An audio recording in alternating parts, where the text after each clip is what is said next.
This is Optimal Relationships Daily, episode 301. Loneliness is Killing You and What You Can Do About It by Cylon George of spirituallivingforbusypeople.com. And I'm Joss Marie. Hey again, and welcome back to the show where I try and help you optimize your relationships. As you may know, I cover some pretty incredible relationship content every Monday through Friday.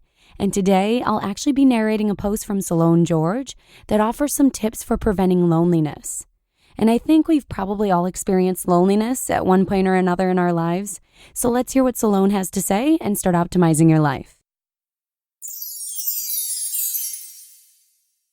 Loneliness is Killing You and What You Can Do About It by Cylon George of spirituallivingforbusypeople.com. Quote, I would rather walk with a friend in the dark than alone in the light. Helen Keller. So you're taking a stroll down the Serengeti with your friends when all of a sudden, one of them stops dead in his tracks saying, "Did you hear that?" Someone in the back pipes up, "Hear what?" But before anybody else could respond, a lion rushes out from behind a tree, headed full speed toward the group, which starts running full speed in the other direction. You try to keep up with the pack, but find yourself falling behind. As you become further separated from the group, the lion locks onto you as its target. Just as he moves in for the kill, you wake up in a cold sweat. Whew, just a dream, right? Well, not so fast. You see, too many of us are roaming around the Serengeti of life, isolated and unprotected from the dangers that lurk around in our minds and hearts. I'm not talking about lions and tigers, but chronic loneliness. You may not fear this foe as much as you may fear a hungry lion, but it can be just as deadly. Loneliness is killing us. Loneliness is arguably one of the biggest epidemics of our time. No longer held together by the bonds of religion, which comes from the Latin religare meaning literally to bind, social norms, or family values, many of us wander off into the wilderness on our own.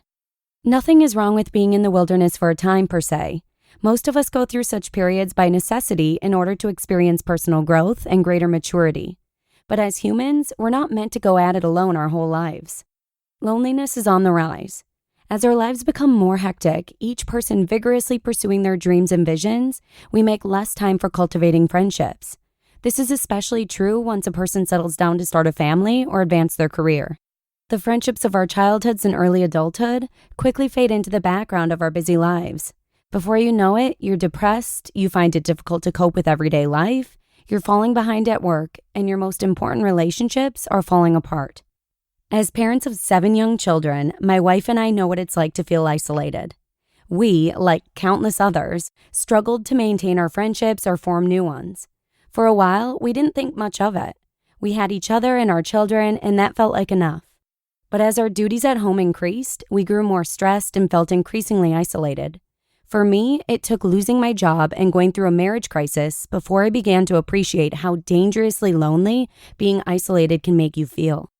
Once I began contemplating leaving my marriage and suicide simultaneously, I knew I was all alone in the Serengeti and that the line was closing in. The biggest barrier to experiencing the benefits of friendship. In addition to seeking counseling, I started reaching out to old friends and colleagues during my crises.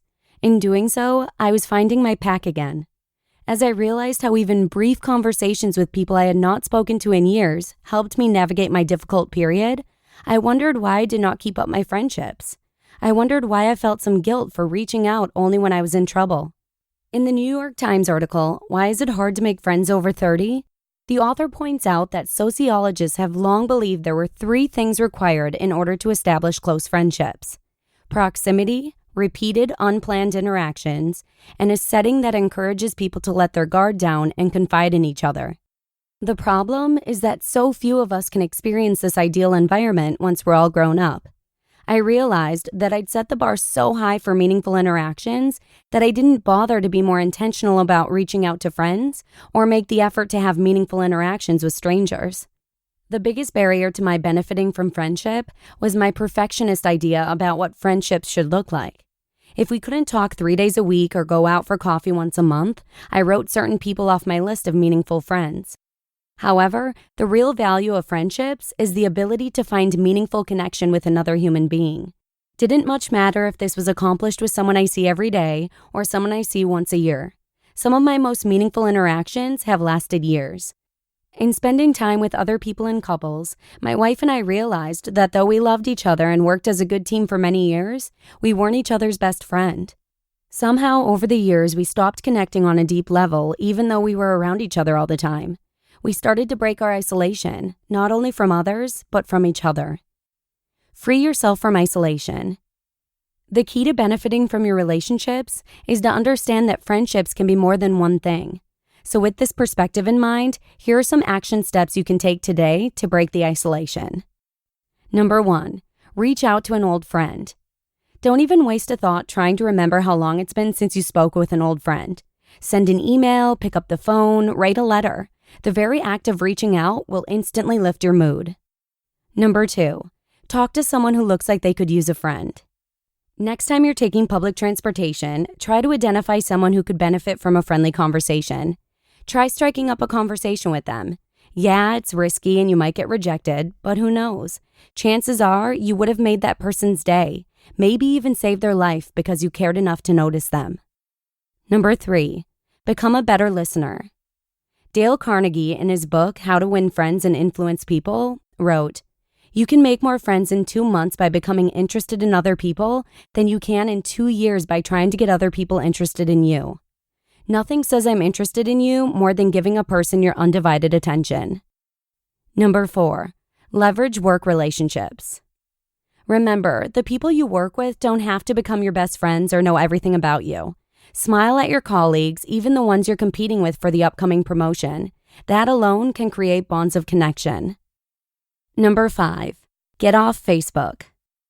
I don't care how many friends you have on Facebook. Having a meaningful interaction with a stranger you'll never see again is more valuable than engaging in heated arguments about hot button issues on Facebook. Number 6, work on your relationship with yourself.